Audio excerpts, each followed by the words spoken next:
നമസ്കാരം. ബിന്ദു പത്മനാഭൻ കൊലപാതക കേസിൽ കുറ്റസമ്മതം നടത്തിയ പ്രതി CM സെബാസ്റ്റ്യൻ ബിന്ദുവിനെ താൻ കൊലപ്പെടുത്തിയെന്ന് സെബാസ്റ്റ്യൻ മൊഴി നൽകിയതായി ക്രൈംബ്രാഞ്ച് കോടതിയെ അറിയിച്ചു. കസ്റ്റഡി അപേക്ഷയിലാണ് ക്രൈംബ്രാഞ്ച് ഇക്കാര്യം വ്യക്തമാക്കിയത്. വസ്തു ഇടനിലക്കാരനായ സെബാസ്റ്റ്യൻ ഏറ്റുമാനൂരിലെ ജൈനമ്മ കൊലപാതക കേസിൽ റിമാൻഡിൽ കഴിയുകയാണ്. എന്നാൽ കഴിഞ്ഞ ദിവസം ക്രൈംബ്രാഞ്ച് സെബാസ്റ്റ്യന്റെ അറസ്റ്റ് രേഖപ്പെടുത്തിയിരുന്നു. തുടർന്ന് നടത്തിയ ചോദ്യം ചെയ്യലിലാണ് പ്രതി കുറ്റസമ്മതം നടത്തിയത്. നിലവിൽ ബിന്ദുവിന്റെ കൊലപാതക കേസ് സംസ്ഥാനത്തിന് പുറത്തേക്കും വ്യാപിപ്പിക്കാൻ പോലീസ് തീരുമാനിച്ചതായാണ് വിവരം. കൂടുതൽ തെളിവെടുക്കുന്നതിനും ബിന്ദുവിന്റെ മൃതദേഹാവശിഷ്ടങ്ങൾ കണ്ടെത്തുന്നതിനുമായി സെബാസ്റ്റ്യനെ കോട്ടയം, എറണാകുളം, കണ്ണൂർ എന്നിവിടങ്ങളിലും സംസ്ഥാനത്തിന് പുറത്ത് കുടക്, ബംഗളൂരു, വേളാങ്കണ്ണി, കോയമ്പത്തൂർ എന്നിവിടങ്ങളിലും എത്തിച്ച് തെളിവുകൾ ശേഖരിക്കും. ബിന്ദു സെബാസ്റ്റ്യനും ഇവിടങ്ങളിൽ യാത്ര ചെയ്തിട്ടുണ്ടെന്ന് പോലീസ് കണ്ടെത്തിയിട്ടുണ്ട്. കേരളത്തിന് പുറത്താണ് ഈ കൊല നടന്നതെന്നാണ് സൂചന. അസ്ഥികഷ്ണങ്ങൾ വേളാങ്കണ്ണിയിൽ ഉപേക്ഷിച്ചതായും സൂചനയുണ്ട്. ഏറ്റുമാനൂർ സ്വദേശിനി ജൈനമ്മ കൊലക്കേസിൽ കോട്ടയം ക്രൈംബ്രാഞ്ച് ചോദ്യം ചെയ്യുന്നതിനിടെയാണ് സെബാസ്റ്റ്യൻ ബിന്ദു പത്മനാഭനെ കൊന്നതായി കുറ്റസമ്മതം നടത്തിയത്.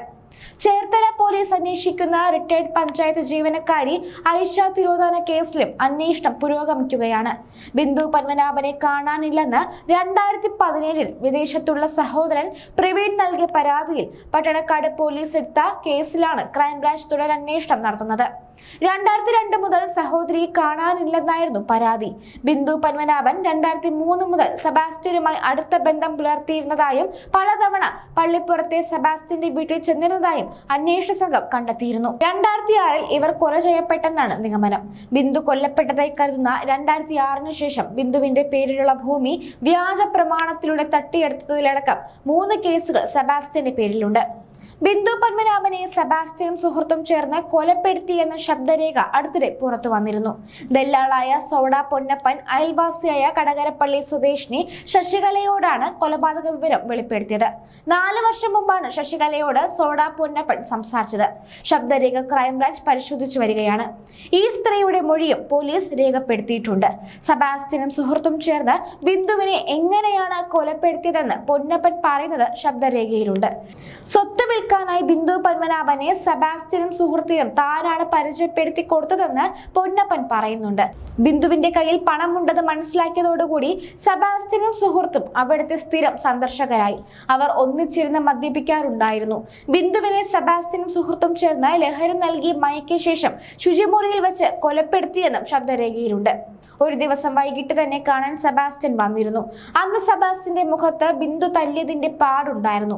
എന്തിനാണ് അടിച്ചതെന്ന് ചോദിച്ചിരുന്നു എന്നും പൊന്നപ്പൻ പറയുന്നുണ്ട്. 2006 മുതലാണ് ബിന്ദുവിനെ കാണാതായത്. 2017 സെപ്റ്റംബർ 17 ബിന്ദു പത്മനാഭന്റെ സഹോദരൻ പ്രവീൺ കുമാർ ആഭ്യന്തര വകുപ്പിന് പരാതി നൽകിയത്. പരാതി ജില്ലാ പോലീസ് മേധാവി വഴി 2017 ഒക്ടോബർ 9 കുത്തിയത്തോട് CI ഓഫീസിലെത്തി.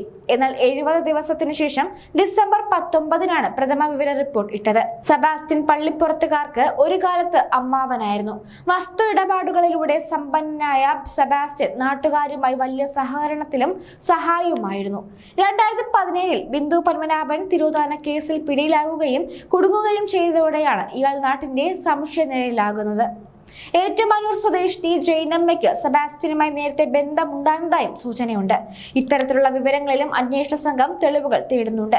2017 ബിന്ദു പത്മനാഭൻ തിരോധാന കേസിൽ സെബാസ്റ്റ്യനെ പോലീസ് അറസ്റ്റ് ചെയ്ത ഘട്ടത്തിൽ ജാമ്യത്തിനായി രംഗത്തിറങ്ങിയ സ്ത്രീ ജൈനമ്മയാണെന്ന സംശയം ഉയർന്നിട്ടുണ്ട്.